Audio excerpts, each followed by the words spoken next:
Department of Correctional Services will be engaging with the residents of Mitchell's Plain. This is ahead of the release on parole of the so-called Station Strangler, Norman Simons. Simons has spent about 28 years behind bars for the kidnapping and murder of 10-year-old Elroy van Rooyen in 1994. Nasiphi Same is in Mitchell's Plain and joins us now. Nasiphi, what are we expecting from this engagement with these officials from government and the community members?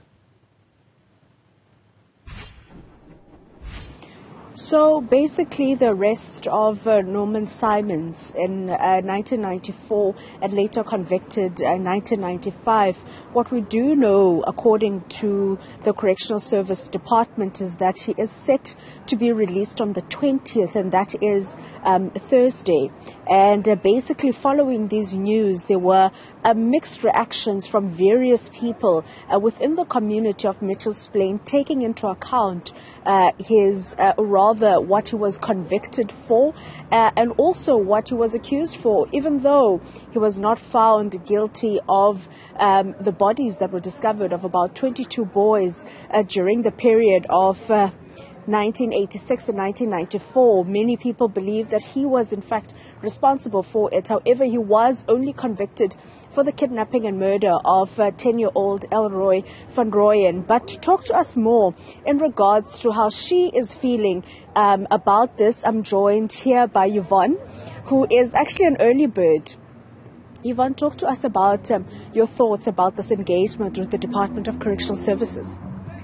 Yeah, I heard that Simon is coming out, and I feel it's got the right to give his views according to the release of Simon.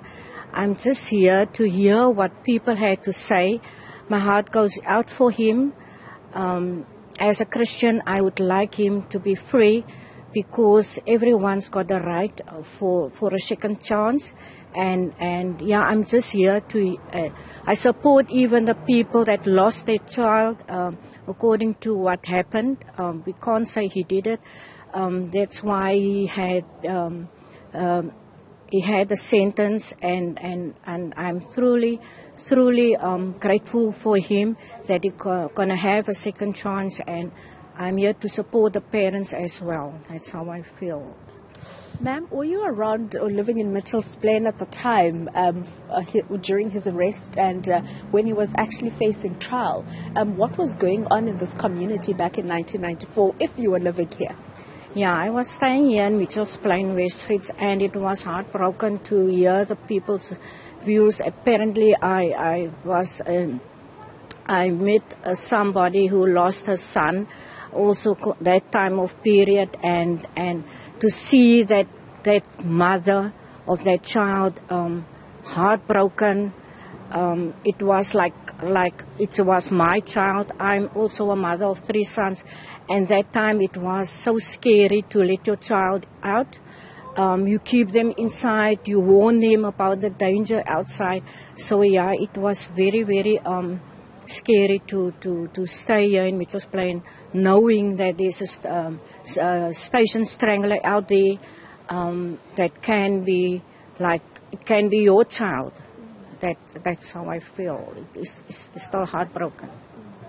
And would you say, seeing that he is due for parole on the 20th of July, would you say that he'll be released back into the community of Mitchell's Plain? It's not for me to decide according to that, but the second chance he needs, we can give him the second chance, yes. We don't know what time and how he felt inside when he was in prison. So maybe repent, whatever. He can change his life according to whatever happened. Yeah, I'll give him a second chance from my bottom of my heart. Thank you so much, Yvonne. They are one of the residents of Mitchell's Plain, saying that at the time of 1994, when these crimes were allegedly committed and the discovery of about 22 bodies of young boys were found, the fear that gripped the community of Mitchell's Plain. However, with that being said, she says that as much as he was not convicted for that, he was only convicted for convicted for just kidnapping and the murder of Elroy van Rooyen, the 10-year-old. She is, however, saying that in her opinion, she does believe that he does deserve a second chance. Whether or not he should be released into the community of Mitchell's Plain, that's something she obviously doesn't want to touch on. However, the department earlier, or rather yesterday, communicated that not only do they want to engage with the community of Mitchell's Plain, but they also want to